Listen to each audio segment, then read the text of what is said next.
India और मैं हूँ आपके साथ ज्योति कनौजिया।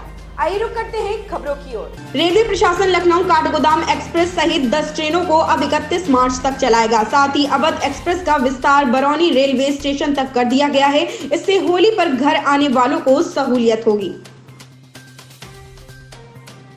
पश्चिम बंगाल में इस साल अप्रैल मई में विधानसभा चुनाव होने हैं। ऐसे में राज्य में चुनावी हलचल तेज हो चुकी है। इसी कड़ी में केंद्रीय गृह मंत्री अमित शाह और स्मृति ईरानी ने रविवार को हावड़ा में एक रैली को संबोधित किया। शाह ने लोगों को आभासी रैली के जरिए संबोधित किया है। रैली के दौरान दोनों ने मुख्यमंत्री ममता बनर्जी पर जमकर निशाना साधा। ईरानी ने कहा कि ममता को जय श्री राम से बैर है।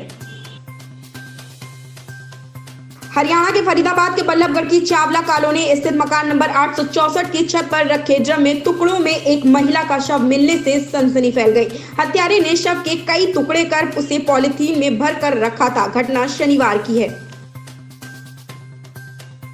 1 फरवरी 2021 से भारत में 5 बड़े बदलाव होंगे। इन बदलावों का आपकी जिंदगी पर सीधा असर पड़ेगा। इन नए नियमों में से एक और जहां आपको राहत मिलेगी, वहीं अगर आपने कुछ बातों का ध्यान नहीं रखा तो आपको आर्थिक नुकसान भी हो सकता है। इनमें पीएनबी खाता धारकों के लिए एटीएम से पैसे निकालने के नियम, रसोई गैस सिलेंडर के दाम, वित्त मंत्री द्वारा पेश किए जाने वाला बजट, नई उड़ानें आदि शामिल है।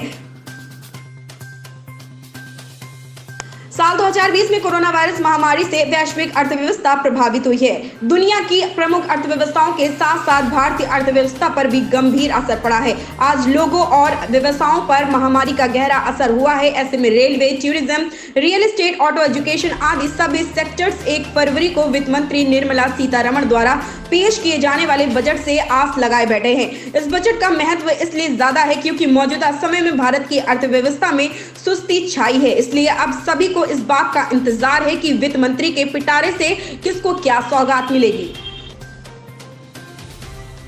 प्रसाद योजना के तहत यूपी टूरिज्म फेरी क्रूज रविवार दोपहर 2 बजे से पहले ही वाराणसी के रविदास घाट पहुंच गया है। पर्यटन मंत्री डॉक्टर नीलकंठ तिवारी ने 2 मंजिला क्रूज की आगवानी की है। पर्यटन विभाग के अधिकारियों ने बताया कि गाजीपुर और बलवा गंगा के रास्ते क्रूज शनिवार को निकला था। प्रधानमंत्री नरेंद्र मोदी ने रविवार को मन की बात कार्यक्रम को संबोधित करते हुए देश की राजधानी में गणतंत्र दिवस पर हुई हिंसा पर दुख जताया। पीएम मोदी ने कहा, दिल्ली में 26 जनवरी को तिरंगे का अपमान देख देश बहुत ही दुखी हुआ है। हमें आने वाले समय को नई आशा और नवीनता से भरना है। हमने पिछले साल असाधारण संयम और साहस का परिचय दिया। इस साल भी हमें कड़ी मेहनत करके अपने संकल्पों को सिद्ध करना है।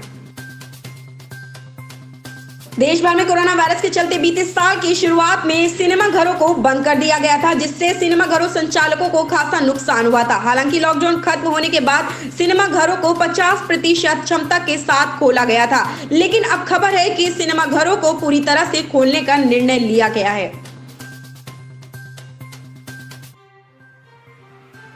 उत्तर प्रदेश के बड़ौद के धरने पर रात के समय किसानों पर किए गए लाठीचार्ज के विरोध में आज बड़ौद तहसील में महापंचायत की जा रही है। वहीं महापंचायत के मद्देनजर पुलिस प्रशासन पूरी तरह अलर्ट है। चप्पे चप्पे पर पुलिस तैनात की गई है। महापंचायत में रालोद के राष्ट्रीय उपाध्यक्ष जयंत चौधरी भी शामिल होंगे। सुबह से ही पंचायत स्थल पर किसानों की भीड़ उमड़नी शुरू हो गई थी।